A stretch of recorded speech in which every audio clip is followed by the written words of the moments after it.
Thank you for watching, liking, commenting, sharing, and subscribing right now. We've talked about whether or not cables make a difference for video quality with HDMI. But with analog cables, one of the biggest factors in the quality of the cable is the gauge of the wire, which is how big around the gauge is.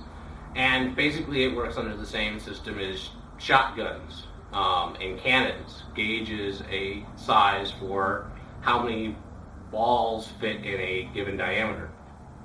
Well, with speaker wire, gauge matters only at the very high end of the wattage.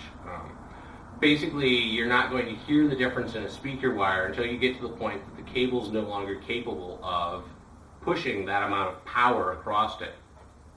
And your biggest risk is that over the years, as you're pushing 1,000 watts of power over a very thin piece of wire, that eventually the wire burns up. And as, of course, as the braids get thinner and thinner, you can introduce crackle and noises like that. But for the most part, bigger isn't necessary. If I'm doing an in-wall unit, I would definitely go with heavy-duty, large wire that is going to last for a long time.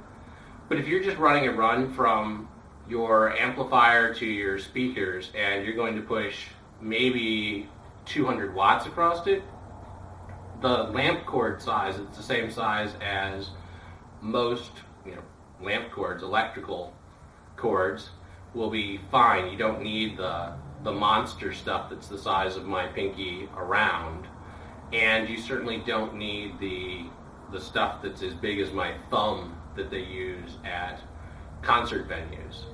I have had really good luck with when I'm wanting to run something under a rug in a dorm or an apartment.